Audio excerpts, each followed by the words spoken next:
ರಾಯಚೂರು ಜಿಲ್ಲಾ ವಕೀಲರ ಸಂಘದ ಅಧ್ಯಕ್ಷರಾಗಿ ಎನ್ ಶಿವಶಂಕರ್ ವಕೀಲರು, ಉಪಾಧ್ಯಕ್ಷ ಆರ್ ಗೌಸ್ ಪಾಷಾ ಮತ್ತು ಮಹಿಳಾ ಮೀಸಲು ಸ್ಥಾನದ ಉಪಾಧ್ಯಕ್ಷರಾದ ಶ್ರೀಮತಿ ಭಾರತಿ, ಪ್ರಧಾನ ಕಾರ್ಯದರ್ಶಿ ಹನುಮಂತರೆಡ್ಡಿ ಇವರಿಗೆ ಮತ್ತು ಅವಿರೋಧವಾಗಿ ಆಯ್ಕೆಯಾದ ಜಂಟಿ ಕಾರ್ಯದರ್ಶಿ ಮರಿಯಪ್ಪ ಮತ್ತು ಖಜಾಂಚಿ ಶ್ರೀಮತಿ ರೇಣುಕಾ ದೇವಿ ಇವರಿಗೆ ಸೇರಿದಂತೆ ರಾಯಚೂರು ಜಿಲ್ಲಾ ವಕೀಲರ ಸಂಘದ ಸಮಸ್ತ ನೂತನ ಪದಾಧಿಕಾರಿಗಳಿಗೆ ಅಭಿನಂದನೆಗಳನ್ನು ಸಲ್ಲಿಸುತ್ತೇನೆ.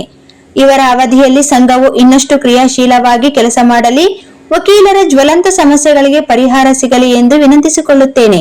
ಮತ್ತೊಮ್ಮೆ ಸಮಸ್ತ ನೂತನ ಸದಸ್ಯರಿಗೆ ಹೃತ್ಪೂರ್ವಕ ಅಭಿನಂದನೆಗಳು.